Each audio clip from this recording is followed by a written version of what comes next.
My name is Chetan Jain. In this project, I will demonstrate the effect of polynomial degree on underfitting and overfitting using polynomial regression.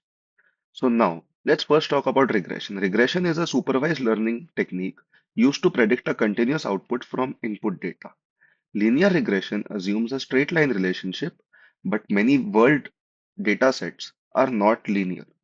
Polynomial regression extends linear regression by adding higher degree terms, allowing the model to learn more curved relationships. However, if we keep increasing the model complexity, it introduces an important challenge, choosing the right complexity level.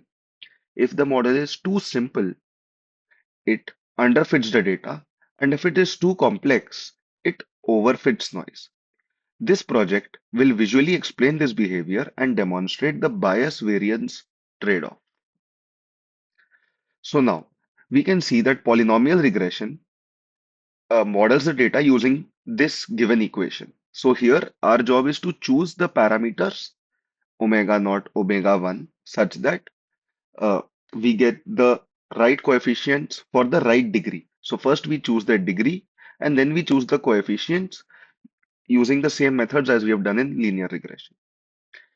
D controls the model flexibility. If we choose a low degree, it means it will be a simple curve having high bias and underfitting.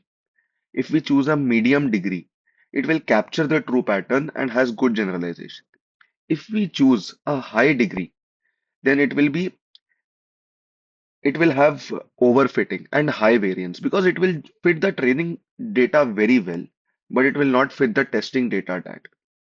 As complexity will increase, training error usually decreases, but error will eventually start to increase. It will be a U-shape, sort of a U-shape curve.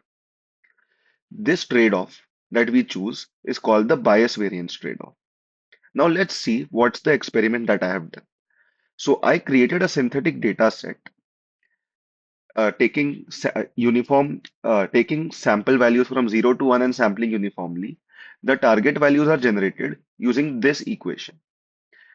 Now, I took a train test split of training 70% and testing 30%. Over here, I've added Gaussian noise to simulate real-world uncertainty. I trained polynomial regression with multiple degrees, starting from as low as 1 to higher degrees such as 15. Finally, I visualize the curves using uh, the fitted curves, the error trends, and an animation is also shown at the end. The model performance was evaluated using mean squared error, which was computed separately on training and testing dataset. As you can see, here is the generated dataset. Now, let's see the visual results. Okay, not going to the visual results, let's see the code first. I'll show the code first. First, we have generated the dataset using NumPy and noise is added to the sine function.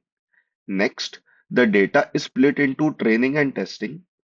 Then, a pipeline is created using polynomial features to generate polynomial terms and linear regression to fit the model. Now, for each polynomial degree,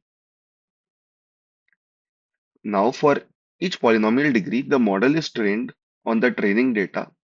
The predictions are computed and the training and test errors are calculated using the mean squared error. This animation is created using matplotlib's func animation function.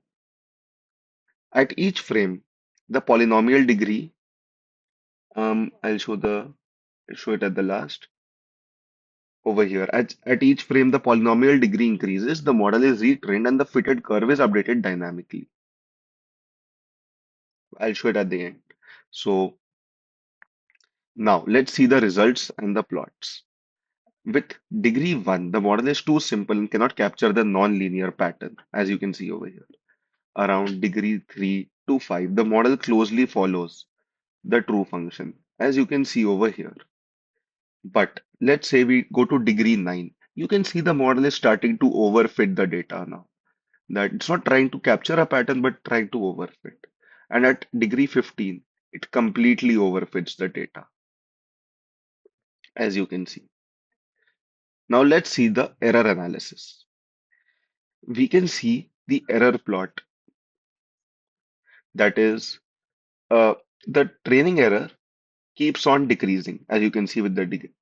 But the testing error decreases and then it increases. So you can see a U-shaped curve, and we get the least test error at around 3. So now we can see the bias variance trade-off over here. The low degree models, we have high bias but low variance. So it is underfitting the model. But the high degree models, we have low bias and high variance. So it is overfitting. The optimal performance is when bias and variance are balanced. So let's see the animation at the end. As you can see, as the degree is changing, we are seeing the curves that are being made.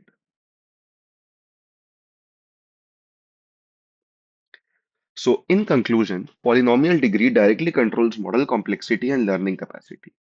Low degree models suffer from high bias and underfitting. High degree models suffer from high bias, variance, and overfitting.